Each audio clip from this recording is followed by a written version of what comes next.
adopted as of July 1, 2023, changes made to the Taiwan Patent Examination Guidelines, including changes made to Part 2 Substantive Examination for Invention Patents Claimed, Chapter 1, Chapters 3 to 5, Chapters 10, 11 and 14, and Part 5 Conducting of Invalidation Proceedings. The changes are proposed and made in line with the revision of the enforcement rules of the Patent Act and the regulations governing the determination of patent term extension, as well as the implementation of the WIPO ST26 compliant XML sequence listing to timely answer the calls for consistency and optimized quality of patent examination and practice. In addition to text modification, additional principles and points for attention in conducting examination are introduced to enhance the practicality of the examination guidelines. Key takeaways of the changes made: 1.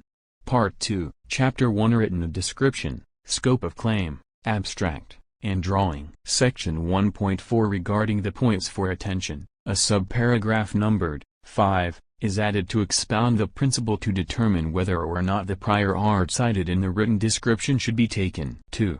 Part 2, Chapter 3 Patentability Requirements. Section 5.7 about the continuation of patent rights, subparagraph numbered 4, is revised to explain that, where the applicant has filed a patent application for invention and a patent application for utility model on the same creation on the same date and has requested for division based on the declaration made for the original patent application for invention, a written notice shall be issued to the applicant for the applicant to select either the original patent application for invention or the divisional application before the approval decision of either of them is rendered to be the subsisting application, which selection made shall be irrevocable. 3. Part 2, Chapter 5 Priority Claim. Section 2.7 about the points for attention in conducting examination. By reference to Part 1, Chapter 7 on procedural examination, it is newly provided that after claiming domestic priority of the later application and before the examination a decision is rendered, if the time period lapsed counting from the filing date of the earlier application is yet to attain 15 months, the applicant still may request for division of the part of the patent application not covered by the domestic priority claimed. In such case, no domestic priority may be claimed for the divisional application. 4.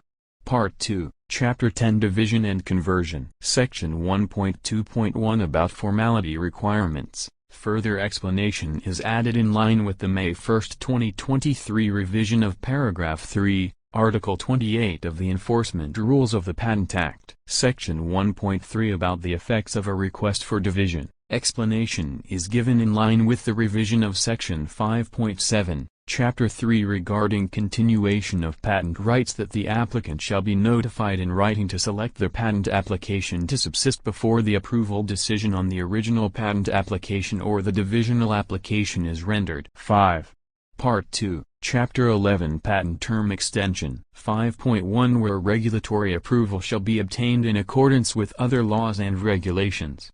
As provided in Article 53 of the Patent Act refers to not only inventions involving a pharmaceutical for which a drug permit must be obtained pursuant to Article 39 of the Pharmaceutical Affairs Act but also inventions involving a pharmaceutical for which a drug permit must be obtained under Article 14 of the Rare Disease and Orphan Drug Act. Therefore, change is made to clearly provide the legal basis for the aforesaid applicability. 5.2 in line with the proposed revision of Article 4 of the regulations governing the determination of patent term extension announced on February 6, 2023, the Taiwan IPO will be able to determine the PTE being sought for based on the relevant approval document issued by the Taiwan FDA as produced by the applicant proving legal compliance of the duration of the clinical trial conducted at home and abroad for the purpose of seeking the drug permit. That is, the Taiwan IPO no longer needs to refer the relevant materials presented by the applicant to the Taiwan FDA for verification. 6. Part 2, Chapter 14 Invention involving a biological material or utilization of a biological material. Required content of the sequence listing is revised in accordance with the overall implementation as of August 1, 2022 of the WIPO SD.26 sequence listing standards. 7. Part 5, Chapter 1 Invalidation of Patent as Issued. Section 2.4.1.2 about the principle of examining the statement of invalidation received addressed the examining of statements making reference to a claim cited in the form of quotation, but not explaining the reasons alleged for which the quoted part of the claim cited should be invalidated. Explanation is therefore added with examples given to explicate the scope of the examination and the operability and operation of the doctrine of non bis in idem. 8.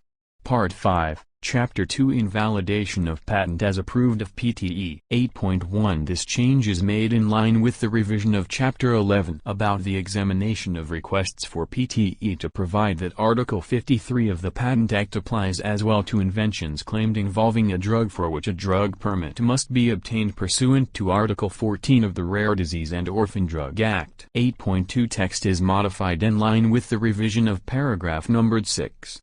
Scope of claim granted for extension of patent term of Chapter 11 about the examination of requests for PTA to clearly define the scope of claim of a pharmaceutical patent or agricultural chemical patent granted for PTE. 9. Other revisions. Relevant text is modified in accordance with the revision of the enforcement rules of the Patent Act and the regulations governing the determination of patent term extension with typographical errors cleared.